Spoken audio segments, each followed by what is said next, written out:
নমস্কার, আমি সৌরেন্দ্রী। সৌরেন্দ্রিস কিচেন আমার। আমি একদিন লাইভে তোমাদের কাছে এসেছিলাম, কিন্তু প্রচণ্ড গরম থাকার জন্য সবসময় তো লাইভে আসা সম্ভব নয়। আর যেহেতু আমি কুকিং নিয়ে ব্লগ করি, রান্নাঘর থেকে লাইভ করাটা খুব কষ্টদায়ক, আর গরমে ভীষণ কষ্টও হয়। আর রান্নার প্রসিডিওরসগুলো অনেক সময় অনেকটা বড় হয়, লাইভের তো একটা নির্দিষ্ট সময় থাকে, তাই সবসময় লাইভে আসা সম্ভব নয়। আজ আমি তোমাদের সঙ্গে দ্বিতীয় দিন লাইভ ঠিক নয়, কিন্তু আমি আমার রান্নাটা শেয়ার করছি। আর অনেকে আমাকে বলছে যে তোমাকে তো কোনোদিনও দেখা যায় না, বা তুমি কোথা থেকে লাইভ করো ইত্যাদি জানার, বা ভিডিওগুলো ছাড়ো। আমি চন্দননগর থেকে ভিডিওগুলো করি। সৌরেন্দ্রিস কিচেন এবং আমার এফবি পেজ সৌরেন্দ্রিস কিচেন, দুটোই আমার ইউটিউব চ্যানেলটাও সৌরেন্দ্রিস কিচেন নামেই রয়েছে। তা আমি আজকে একটা আমার এফবি ব্লগ নিয়েই এসেছি। আমি আজকে যেটা তোমাদের সঙ্গে শেয়ার করব সেটা খুব সাধারণ একটা রেসিপি। সেটা আমরা এখন রাজস্থানের রেসিপি বলেই জানি, চিল্লা। অরিজিনালি কিন্তু এই রেসিপিটা ছিল সিন্ধ প্রদেশের। সিন্ধ প্রদেশ যেটা এখন বর্তমান পাকিস্তানে রয়েছে সেটা। আর কথাটা এসছে পার্সিয়ান ভাষা চিলা থেকে। আমার মনে হয় যে কোনো রান্না করার আগে তার হিস্ট্রিটা জানাটাও একটু প্রয়োজন। তো শুরু করি রেসিপিটা। আমি এখন আমার রান্নাঘর থেকেই তোমাদের সাথে ভিডিওটা করছি। আমি কি কি লাগছে আগে তোমাদের সঙ্গে বলি। যেগুলো লাগে সেটা হচ্ছে বেসন, সুজি, নুন, আর পেঁয়াজ কুচি, টমেটো কুচি, ধনেপাতা কুচি, হোয়াইট অয়েল, এগুলো লাগে। তো আমি তোমাদেরকে দেখাচ্ছি। দেখো, এটা সুজি আছে, এটা বেসন আছে,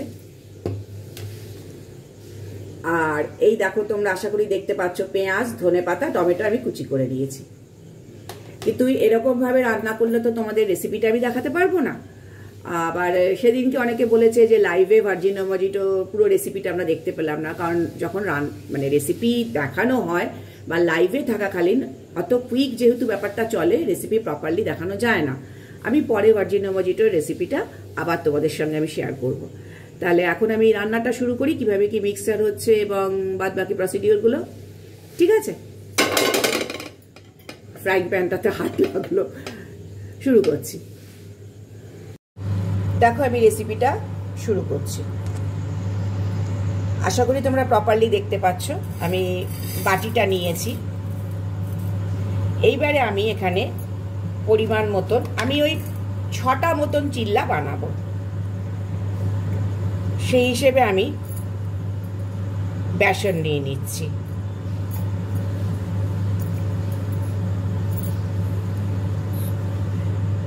মোটামুটি 2 চামচ করে লাগে এক একটা চিল্লা তৈরি হতে।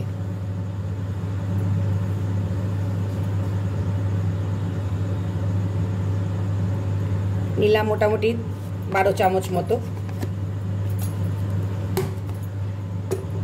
এইবার আমি নেব হচ্ছে সুজি।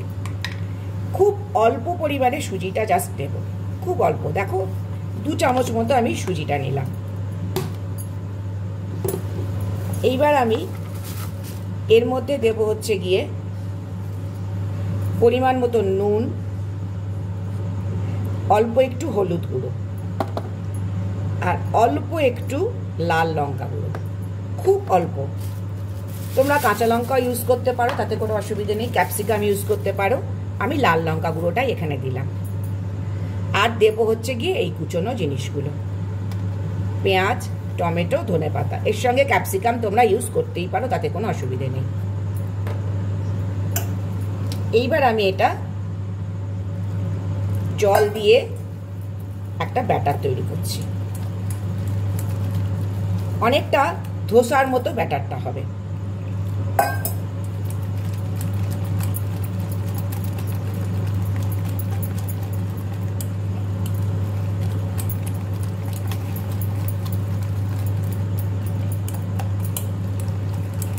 খুব ভালো করে ব্লেন্ড করবে যেন বেসনে কোনো লাম্প না থাকে, এটা দেখা ভীষণভাবে প্রয়োজন।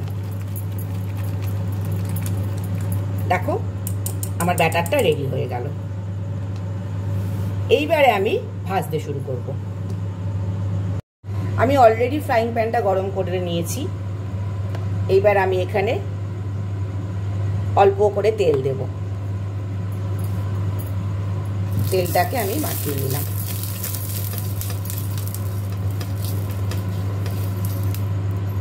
ফ্রাইং প্যানটা কিন্তু খুব ভালো করে প্রথমবার হিট করে নেবে। এবার আমি ব্যাটারটা দেব।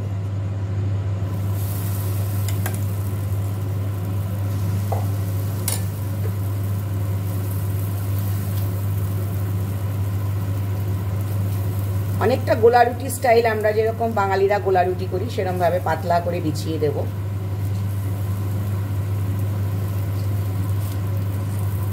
সেটা রাজস্থানীরা চিল্লা বলে খায়, মানে বেসন দিয়ে করে ওরা। চিল্লা অরিজিনালি বেসনেরই হয়।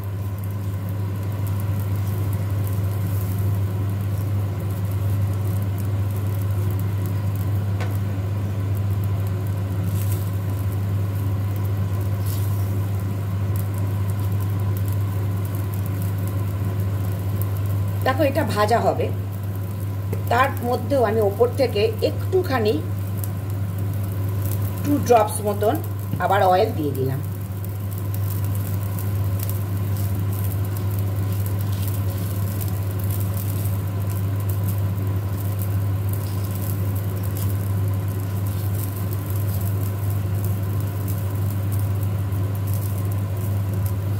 এক পিঠ ভাজা হবে খুব ভালো করে, একদম লাল লাল করে, তারপরে আমি আরেকটা পিঠ উল্টাবো।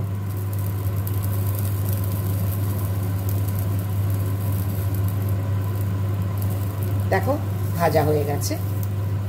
এইবার আমি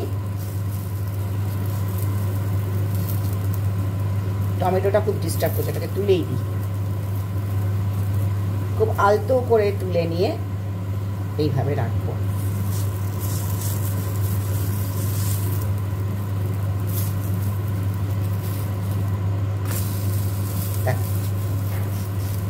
ভেতরটা কিন্তু বাইরেটার কুকিংয়ের সঙ্গে সঙ্গে ভেতরটা হয়ে যাবে কুক করা।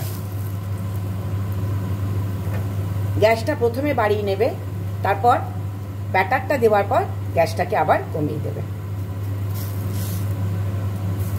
ভাজা হয়ে গেল।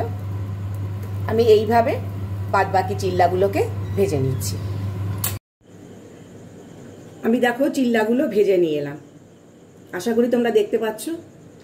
এইবারে আমি আপাতত তোমাদের দুটোই দেখাচ্ছি। এই দেখো চিল্লাগুলো, এবং আমি এটাকে এই ধনিয়া পুদিনা এই চাটনিটার সাথে সার্ভ করব। ঠিক আছে, তোমাদের এই রেসিপিটা কেমন লাগলো আমাকে জানিও। আমার রেসিপিগুলো যদি তোমাদের ভালো লাগে আমাকে অনুপ্রেরণা জাগিও। আমার রেসিপিগুলো সম্বন্ধে তোমাদের ভালো লাগা মন্দ লাগা সব রকম কমেন্ট করো, এবং প্লিজ আমার ফেসবুক পেজটাকে তোমরা ফলো করো, শেয়ার করো ভিডিওগুলোকে, এবং ইউটিউব চ্যানেলটাকেও সাবস্ক্রাইব করো এবং ভিডিওগুলোকে শেয়ার করে দেবে। ঠিক আছে, thank you, love you all.